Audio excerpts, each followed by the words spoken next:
Welcome, friends, to episode 317 of Color of Magic, your Magic Gaming podcast, where we talk about all types of issues that affect gamers at and away from their gaming tables and computers. I am your host, PowrDragn, and for 317 episodes, still got my main man. I don't know how he's going to survive with football season being over, but hey, there's basketball. Brian Sonic, how's it going, man? Hey, the Rocks with UFL ever starts soon, huh? In March, I think. Yeah. The UFL ball is actually not bad. I have enjoyed watching it I don't watch it regularly, but when I've caught it, it's been fine. It's Yeah, what I you mean, it's expect not to be. like all kidding aside, it is not the NFL. I don't go out of my way to watch it. On the same token, if it's on, I'm not necessarily going to go out of my way to turn it off, Oh which I yeah, think is sure. probably the best you can hope for a not quite NFL league. I will say though, they have picked up some players from that league that have made it to the NFL, so it is a good feeder league for them. Yeah, Because and that's usually what ends up happening if you have another organization that is actually credible and has some money behind it. There'll be a few people that, hey, look at this person. yeah, and that's a big deal because the NFL doesn't have a minor league like baseball and basketball, or whatever. But enough about sports ball because some people are like, I don't understand sports ball. That's all right. We're going to talk about gaming because man, there is a lot to cover. There was Hasbro stuff, some fun comic book related stuff. Like there's a bunch of things this week, so y'all want to hang out on this one. But let's start by letting everybody know that if you want to support the show, you can go over to patreon.com/color of magic and just toss us a buck or two. It really helps us keep the lights on, do all the editing, get all that stuff because we have to pay for things to keep this going. And we really appreciate that. And you can get a shout out too, just like Jonathan C. Thank you for being a patron, Jonathan. But even more importantly, we do have a sponsor for the show, and it's Mana Pool, where you can actually just shop around to buy your magic cards. And not only that, they're going to give you $5. Literally, you just go to manapool.com/promo/color of magic. They will literally put points in your account that are worth $5 you can spend on whatever you want on the website. And if you use the other site where you can shop around a bunch of different stores to buy your cards, they do the same thing there. All you gotta do is go to manapool.com/promo/color magic and just get your free $5. You can't do better than that. But all right, let's talk about a thing that's been kind of I don't know, a point of consternation a little bit in the Magic community in the last 24 hours. Hasbro had their quarterly earnings report, which we're going to talk about a little bit later. But there was a particular thing that came up that had Magic players in a little bit of I don't know, an uncomfortable, I won't say panic because it wasn't panic mode yet, but Hasbro announced that they had signed a multi-year deal with the Harry Potter license or brand. Now, multi-year usually is business language for 3 to 4 years or some type of contract that has like a re-up clause or something or whatever. So it's going to be a minute that they're going to have this, but obviously Hasbro being the parent company of Magic, everybody went, "Oh no, are we getting Harry Potter in our Magic? We don't want Harry Potter in our Magic Wizards."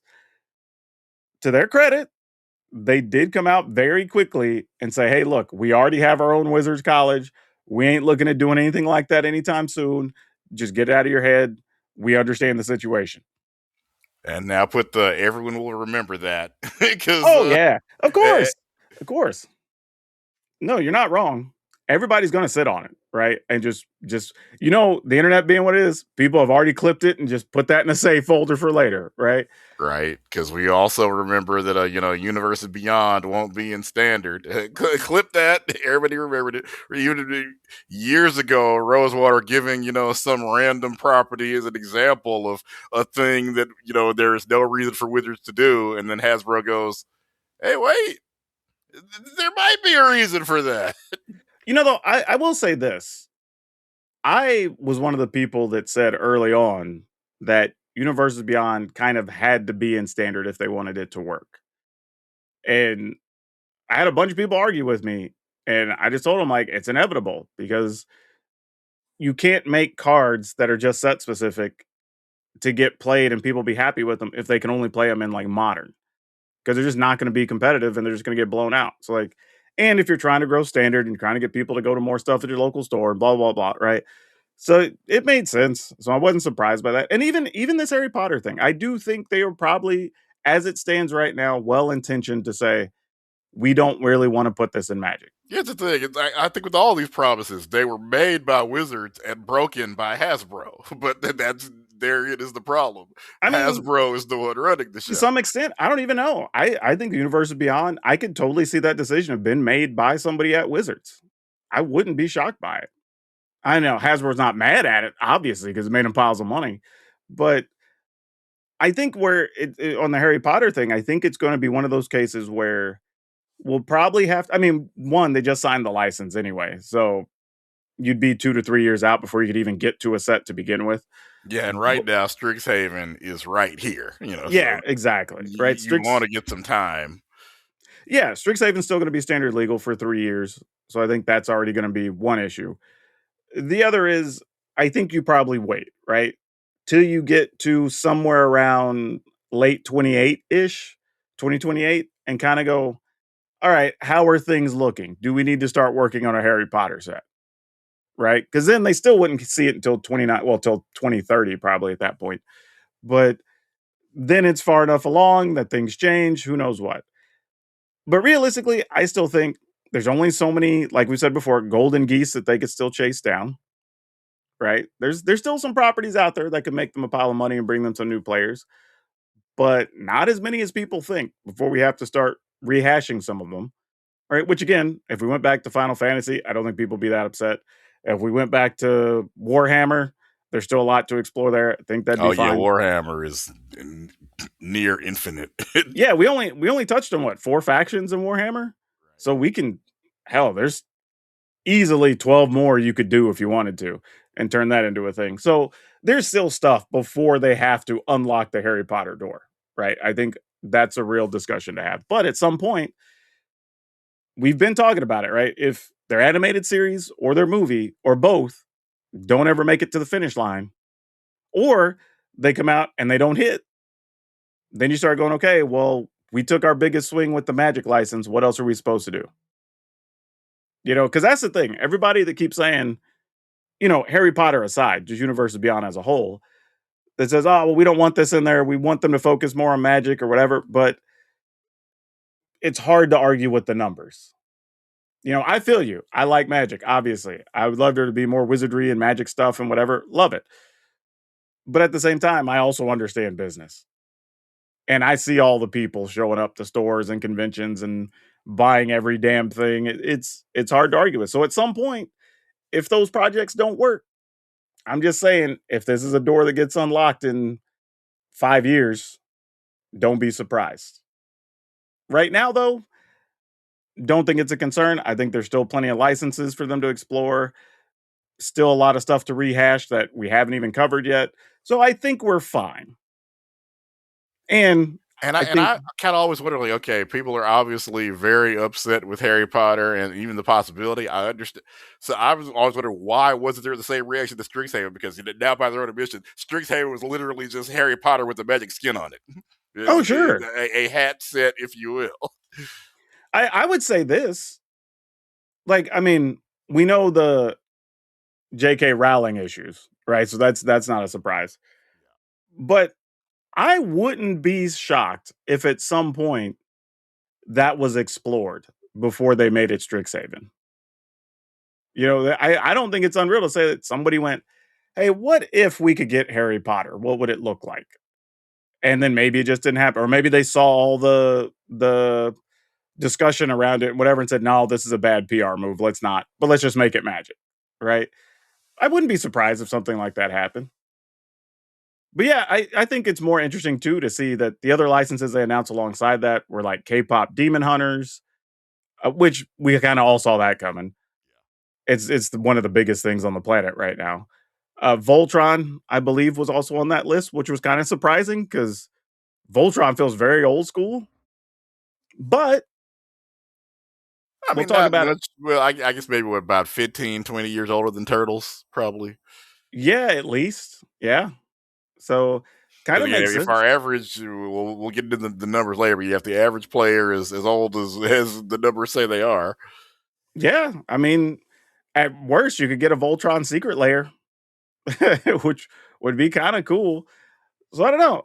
There's some fun stuff still out there. So yeah, I don't think this was bad news, but there's a lot to talk about. So like I said, we'll come back to the earnings report later.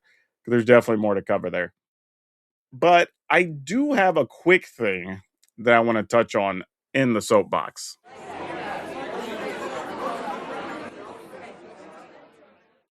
And this one bugs me because this is one of those things where we have to remember our gaming communities are also a reflection of society, whether we like that or not. Like we are segments of society, maybe with more cultivated portions, but there was a unbanning announcement this week, and we'll touch on that here in a little bit. But seeing people's discussion around it, not even about the cards themselves, but about the logic as to why certain things are banned or unbanned or why things are treated a certain way. The number of interpretations I saw were, I would say, alarming if I wasn't used to seeing people do this, but it's just sad that people would rather make up a reason instead of just one, go look up the announcement. Like Gavin has been making posts and their stuff on their official page. You can just go read with explanations. But also, all of the past and present Commander Format panel members, or even the rules committee members, are available. And they all respond on social media, or you can send them an email or whatever. Like, you don't have to make stuff up. Just ask. Like that's the thing that's crazy is and actually what makes it worse is when some of these people are, I don't even say community leaders necessarily, but at least leaders within their groups, then that becomes the narrative, right? Because you're the person they learned from, you're the person they trust. And if you say this is the way a thing is, then this is the reason the thing is, right? And it's like, we have to stop that with everything, not even just Magic. It's like, hell, in this case, Magic makes it even easier because the sources are readily available on damn near every platform you're on. Just go look one up. Or there's a website that gets updated regularly. You can just go read about it. Like it's just what are we doing, man? I get it. That's how the world got to be the way it is. That's why we have issues in politics. That's why we have issues with damn near everything. But it's people would rather just be right than just solve their ignorance and going and looking for the actual answer. That doesn't even take long. That's the other thing. Like you could have it answered for you in a minute or two, right? It's not even like you're wasting real time to solve it. I don't know, man. Like, I know I'm like the old guy shouting at clouds right now, but Right. like, dude, what are we doing? Like this, and it happens every time there's any type of announcement. And it's just like, dude, we gotta stop with this. There's zero reason, literally no benefit to doing this. Like, even if you said, well, you're doing it so you look like an authority on the knowledge of whatever. If somebody finds out you're wrong, now you just look bad and they don't trust you what you're saying in the future.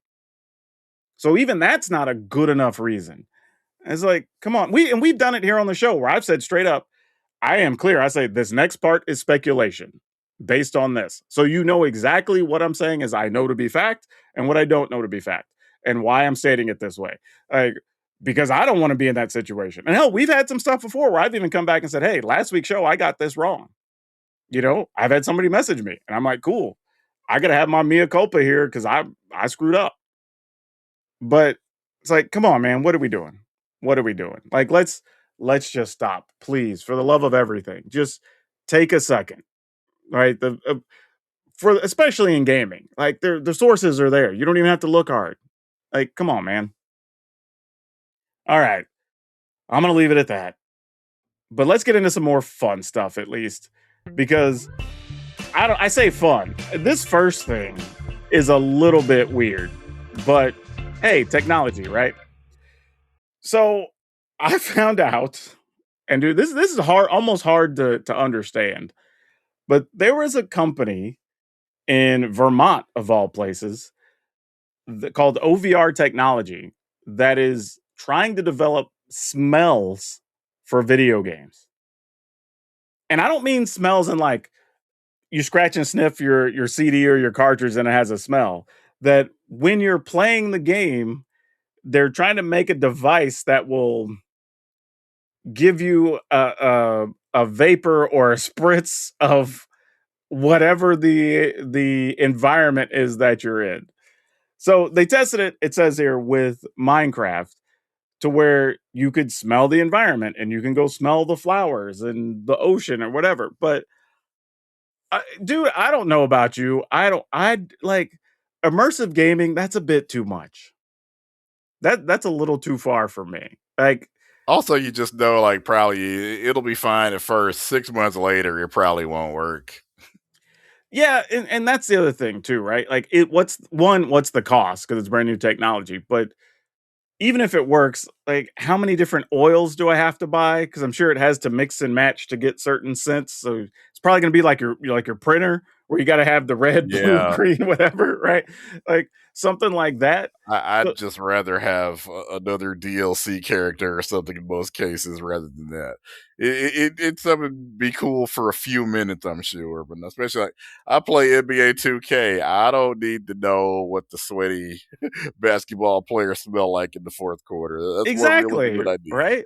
Like you're playing Red Dead Redemption 2, and you're just smelling like cows in the field, and Yeah, I don't. That's more than I need. you know what I mean? Like, there's just so many games where I'm like, I don't. If you play horror games, the number of times you're in a like dirty subway or in a basement Right, or whatever, like you don't want to smell that. Like, and then depending on how potent it is, now your room just smells like that, right. right? If you play in a small room or small apartment, now it's just gonna smell like Subway or You play in a whatever. small apartment, you might get swatted if you have if your room starts smelling like dried blood or a subway station or That's true too. I don't even know. Like, I get it. They said they're working with 26 games right now. I guess they have enough that's like a test batch of games they want to develop stuff for. But I don't know, man. Like hey, I thought about it. maybe we're both old men yelling at the clouds on this, and 50 years from now, this will be the industry standard. Who knows? I don't know, cause see, I thought about it when we got what was it? Was it the Oculus or where you could like run in place and play your games or whatever? And that I at least like I kind of got, so you could do the whole like sniper thing if you're playing Call of Duty and okay, sure. But even watching how quickly people got over that of just, man, I kind of want to relax and play my games. I don't want to be I tired remember, after I come I mean, home from work. probably Yeah. probably 20 years ago now, going to the Consumer Electronics Show, and it was all, they're trying to convince you that 3D is going to be where it's at and everything's going to be in 3D this time next year. Like, nope. Yeah. Just other than a gimmick for the movies, it just never. And even now, movies don't even hardly do it anymore. Maybe every once in a while. Yeah. Yeah. And I think that's just the interesting thing is I think there is a level of immersion that works, but then there's a line where it becomes too involved or too just there's too many extra parts to make it worth doing every time. Right. And there's a lot of stuff that's a fine line. Matter of fact, with Turtles coming out, I was thinking about some content stuff. And I was like, okay, well, if I get a turtle mask and I just cut it below the nose, so I still have like the bulbous nose and the bandana and whatever, then it's kind of a funny bit, right? So I can still talk while I'm doing intro. But if I paint my face below it, but I don't paint it well, now the bit's too far and it looks bad, right? That's sort of what this feels like. Like, cool, all right, I want some stuff where I get to make some extra decisions. I want to feel some things while I'm playing it, but I also don't need to smell stuff, right? I don't need to work a sweat just playing a fun, simple game, you know? So yeah, I don't know. It's again, I like the idea. I like somebody's experimenting with the technology because like a lot of things we've seen over the years is even if this doesn't become a thing, there's discoveries that get made in the process that likely become something else. So it's very cool somebody's trying, but I don't need it, man. I'm good. Hell, I don't need to smell the battlefield, like, of anything I'm playing. But all right, what do you got? Yours is probably a little more fun than mine was. Yeah, a DCKO is happening, and for everybody that doesn't know, it's kind of like almost like I guess a kind of a DC versus Capcom. Only this is actually happening in the comic books. It's a huge tournament, including people from all over the multiverse. For example, in this one, apparently, Lex Luthor fights Samantha, the murderous bear from behind the trees. Sub Zero is in this one. They're just going all crazy. So we finally got to Superman versus Homelander, the thing we've always argued about and talked about for I guess how long has the boys been around? Feels like I don't. A while now. It feels like forever, but really, I think when the TV show started is when people really picked up, hey, Superman versus Homelander. And of course, Superman. Well, let me do spoiler. Although, is it really a spoiler alert? Did anybody really think Homelander was going over Superman? No. I don't think anybody actually thought that was happening. Yeah, it's interesting. I like when they do these types of things. Now, Lex Luthor versus Samantha is kind of random, but it's kind of cool just to get to see it, right? Anytime you get to do crossovers, Right, it's because as fans, there's always like the what if, right? Hell, well, you're a wrestling fan too, right? We're getting to experience that right now in wrestling because, as they call it, the forbidden door opened up a couple years ago, and companies are inviting people from other brands. So now it's like, oh, now some of these matchups that we thought we'd never get to see, we now tune in to watch, and it's kind of fun. So yeah, I don't think there's anything wrong with it. And even in comics, I think some of them are going to be hard to write, right? When you get somebody's A-list character against this A-list character. We saw that in the past, right? You try to do Marvel versus DC or whatever type stories. You almost have to like split it down the middle, and it's like, okay, well, what if your guys get to go over and what if my guys get to go over? yeah. And I think they had, like, I want to say Batman, Captain America. I think fought to a standstill, basically. Yeah. So it's Stuff like, like that. Then you had just random stuff where some kind of way Storm beats Wonder Woman, and I love Storm, but there just doesn't seem to be any believable way that happens. I mean, I don't know. I guess if you cheat with all your weather stuff, maybe. Wonder Woman is essentially like Superman level. How much light does it take to stop Superman? You ain't got enough, Oh yeah. basically. Well, we learned with Superman, he's just solar powered, so you just find a way to black out the sun. Actually, Captain Adam did a pretty good move in this tournament. He did like because he can basically rearrange atoms at the molecular level. So he did a one hand kryptonite, the other hand red solar radiation. Yeah. I mean, Get why this not? work. Yeah. Yeah, there's some crazy stuff you can do if you get real creative with it. But yeah, that's actually pretty cool though, that they're doing the actual like a tournament in comics. Because usually they're just like one-off issues of like we're just doing this series and you just get to watch them. But it's kind of cool that they're Yeah. setting it up this way. And because it basically is a DC comic storyline where somebody's got to get enough power to be dark. Pretty much, I think everybody that gets into this knows. Yeah, okay. At the end, the DC character is gonna have to go over, but we're gonna, like wrestling, we're gonna make it look good, as best we Yeah. can. Yeah, some are just being called in as working talent, but you just got to make them look good. Well, all right, let's get into some topics for the day because we have a few interesting ones to run through. All right, so we're going to give a quick start, and not going to go too deep here on the bannings, but as it turns out, no changes on the banning list for standard, pioneer, modern, legacy, vintage, and popper. So no surprise there, except for legacy, because there was some concern about the reanimator decks with Entomb and stuff. However, I guess over the last couple months, that seems to have slowly started working itself out. So they didn't want to ban anything. And then Alchemy, which I don't even know but a handful of people that play Alchemy, but they rebalanced. I don't know how many cards that is. 1, 2, 3, 4, 5, 6, 7, 8, 9, 10, 11, 12, 13, 14 cards got rebalanced there. Historic, though, was also interesting where they banned a lot of stuff. Eldrazi Temple, the Ajani, Nakato Pariah, Crop Rotation, Scholar of the Lost Trove, Magus of the Sun, Harbinger of the Seas, Force of Vigor, Force of Negation, Endurance, Wilderness Reclamation, and Agent of Treachery. Or Agent of Treachery got unbanned, I should be correct. Some of those got unbanned. They're not all banned. Magus of the Moon, Harbinger of the Sea, Force of Vigor, and Negation got unbanned. Again, that being said, I know a handful of people that play Historic, not a ton. But hey, if this is your jam, that's probably important news for you. No changes in Brawl and in Timeless, which is their vintage format on Arena. Necropotence got restricted. So nothing too surprising there. Basically, I think a few people were wondering what was going to happen with Standard. But I think over the last couple of events between the Pro Tour, the Spotlight Series, I think it was a regional championship, the format actually looks healthy. I've seen a lot of cool new decks. There's, I think, an event this weekend, I believe. If not, it's next weekend and then the following week. So a lot of stuff coming down the pipe, lots of opportunities. And right now, Standard looks good. So nothing too crazy there. But let's talk about the Hasbro quarterly earnings report because this is a thing that every time it comes out, everybody tries to. It's not just Hasbro. I mean, I see this with a lot of different companies. Whether it's Tesla or Disney or whoever, everybody tries to take the one or two pieces of information and turn it into whatever their narrative is. But I try to just look at everything as a whole. And they did put together a slide which I think kind of encompasses a lot of thing here, which is very interesting. Because yes, we already know the thing Magic players care about that Magic makes up like 70% of their overall profits or whatever for Hasbro. And like, yeah, that's been a thing and it's going to probably still be a thing for at least another couple years. Though, when you look around a lot of portfolios for different companies that have a lot of brands under them, there's often one or two that are far out competing everything else. It's just kind of how it goes.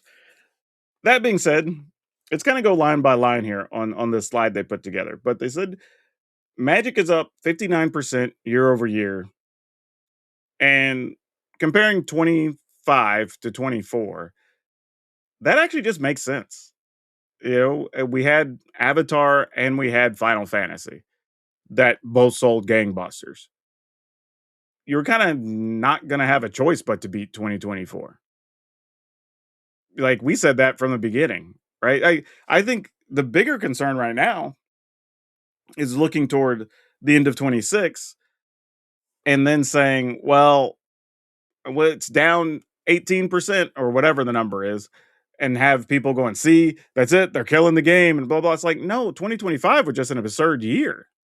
You had And two of supposedly there's something in 2026 that will outsell Lord of the Rings.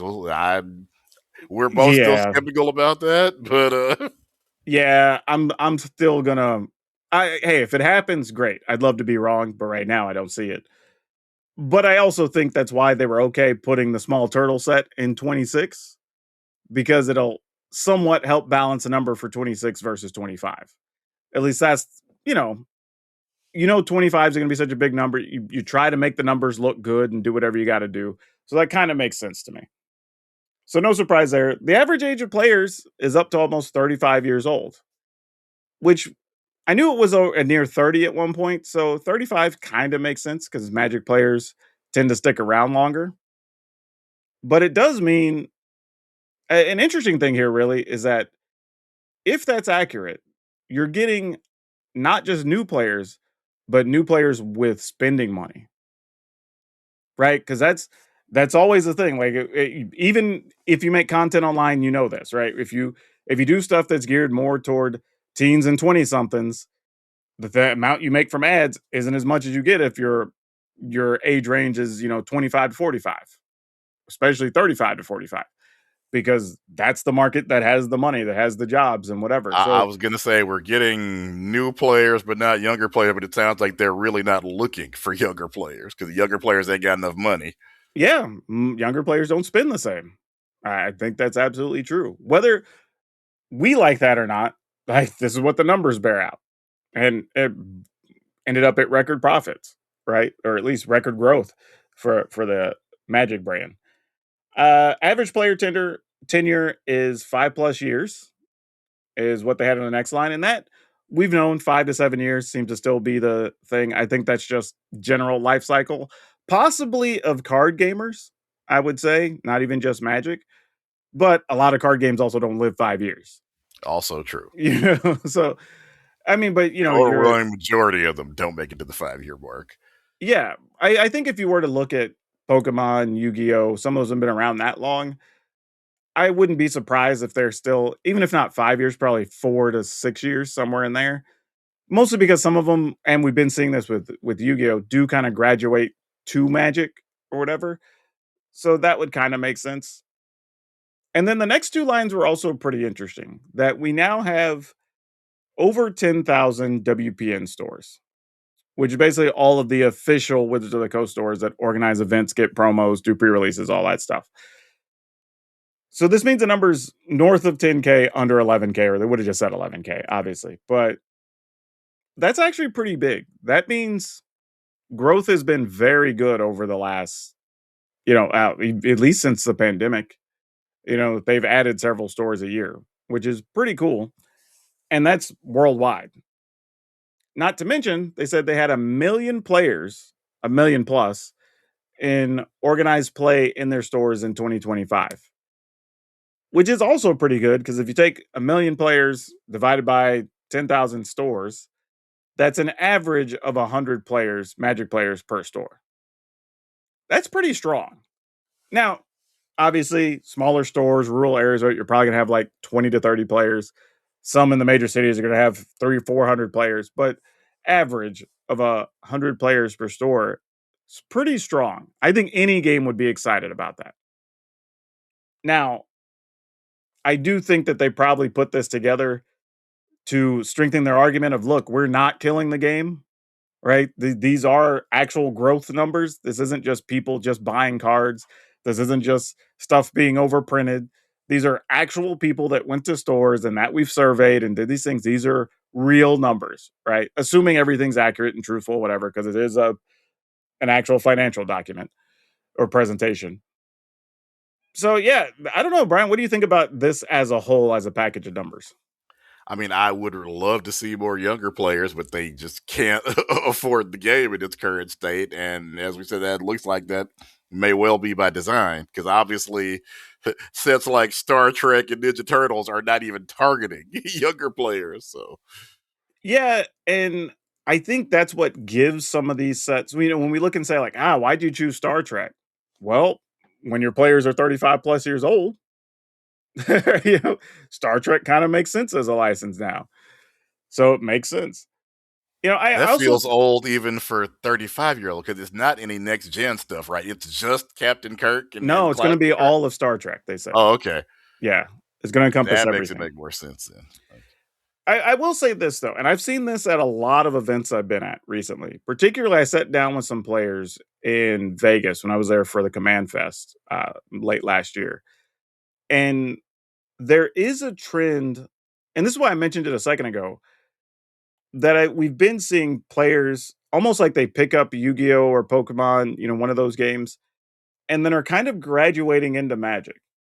And I don't know what caused it. I mean, each player had a different thing of just like, kind of got tired of this thing or how Konami treats the game, or we see all this cool stuff going on in Magic we want to be part of, or a couple of them, their favorite thing got made into Magic. So, they want to go play that at their Universe Beyond thing.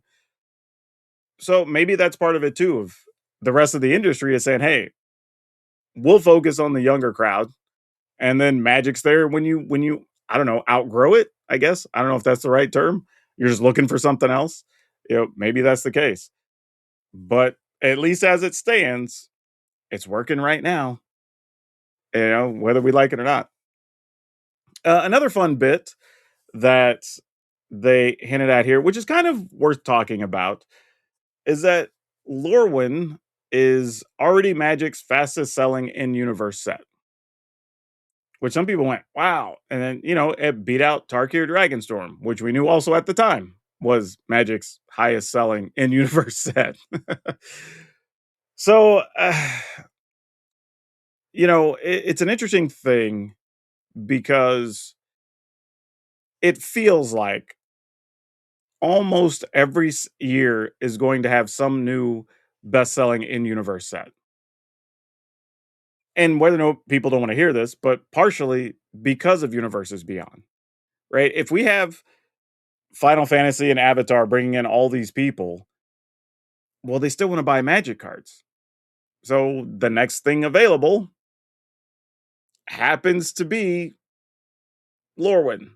You know, if you just got in, because we did have Edge of Eternities in there briefly, between Final Fantasy, Spider Man, and Avatar, but realistically, this is the first big set that's got a bunch of promotion and has characters people know and whatever, and got hyped A up a bit. plane that people have been wanting to go back to for a long time. Exactly. So it makes sense to me. Like, this isn't that crazy of a So yeah, thing. while as I said, I do certainly agree with the way they're doing it, the result if financially, kind of like it's for again for a wrestler, it's kind of the Andre the Giant effect. The way Vince liked to use Andre the Giant was he wasn't there every week because if Andre is there every week, he becomes less special. So I guess actual universes within Magic is Andre the Giant now. If it only shows up twice a year, you're going to be way more hyped about it, in Wizards' opinion. So far, the numbers are bearing that out. Yep, it's we're only seeing Roman Reigns 4 times for the year, but when he comes Right. back, everybody loses their mind, right? So it's kinda like that, right? Again, I know people don't like it, but it's marketing and it's Because it's working. me. I'm one of those people. But I agree. I feel you. But also, there was noted, and we have to make this comparison, that Avatar was the 3rd best-selling Universes Beyond set, still outselling all of the Magic sets, right? So to put that in perspective, you have, in the last 2 years, your 2 best-selling Magic sets of all time. Hell, the fastest to become the best-selling sets of all time, although, in even. fairness, a couple of those in universe sets were hat sets and were not No, well no, no, received. no.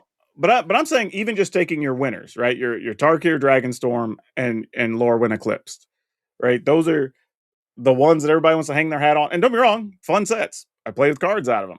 Like them. Good stuff. But they're also not even close to tapping the marks of the Universes Beyond sets. And I know people don't like it. I know people want to be mad about it. I understand. Like, but and people are saying, oh, well, if they just put the resources and the time and whatever, like, dude, did you see all of the stuff they did for Lorwyn? Hell, they went to Jim Henson and had them make Muppets. like, like you can't say they're not putting the effort in. Like, there's just a reality that some of these other brands are just bigger. They're multicultural. They're worldwide. They're, like they're just going to hit different. And I get why they do it. Again, would I like there to be more? Sure.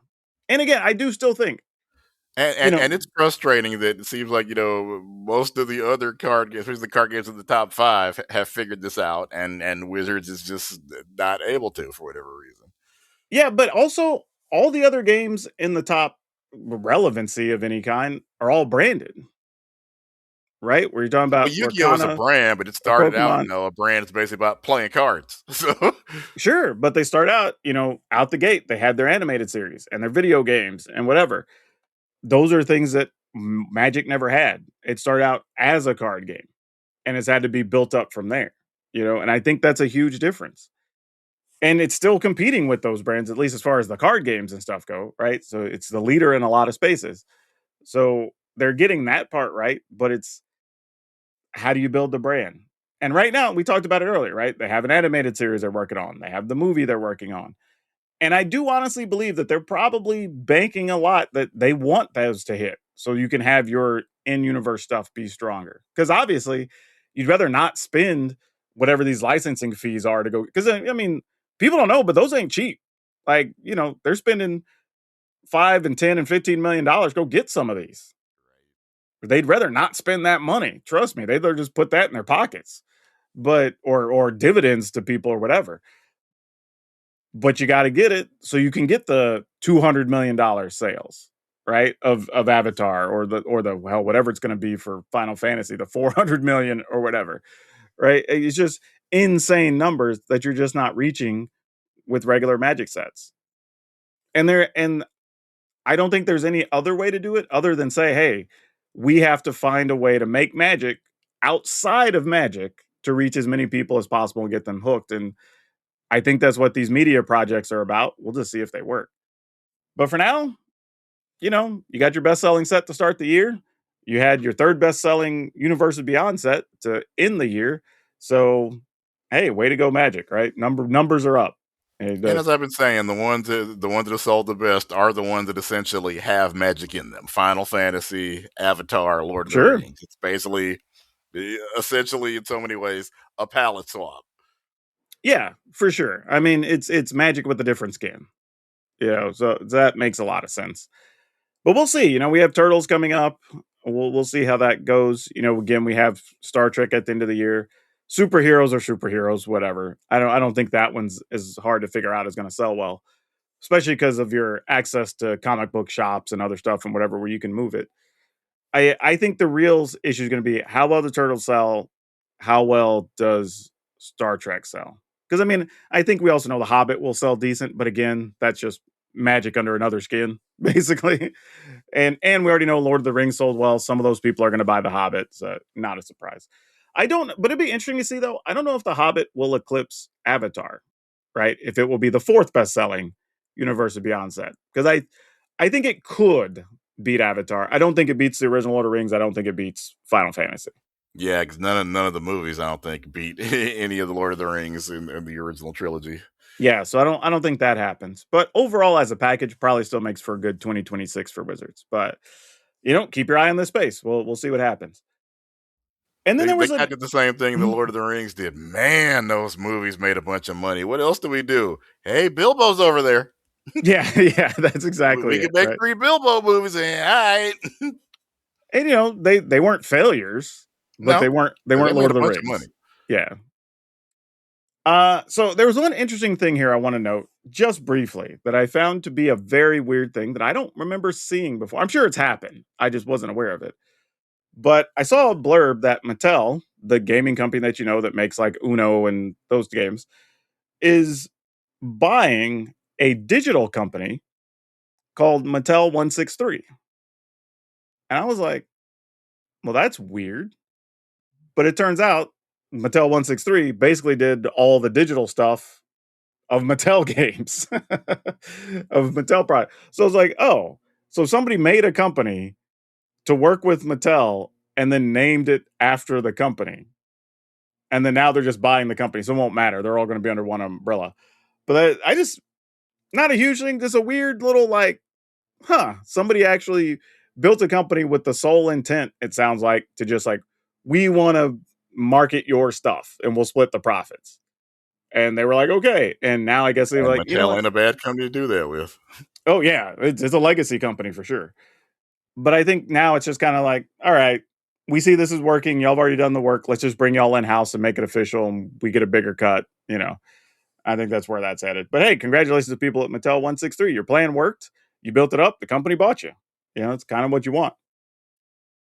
But yeah, man, I think that's it for this week. What do you have going on that people can find you? Because I have a couple things to tell people about. Oh, obviously over at Uniquely Tish, doing all the grocery hauls and grocery shopping and just whatever else is fun, kind of. Family stuff. That's always good. I do have some fun stuff coming up. I'm getting to interview the arena devs. So we're going to dispel all the arena myths. So that should be coming up. I get to interview them this week. Hopefully, we get it out next week or the following week. So you should be seeing that pretty quick. Hunter Burt Memorial Open is coming up in March. Go look that up online. And yeah, just a bunch of stuff coming up on YouTube. I started a single card strategy series if you're wanting to learn more about Magic and how to use some of the various cards.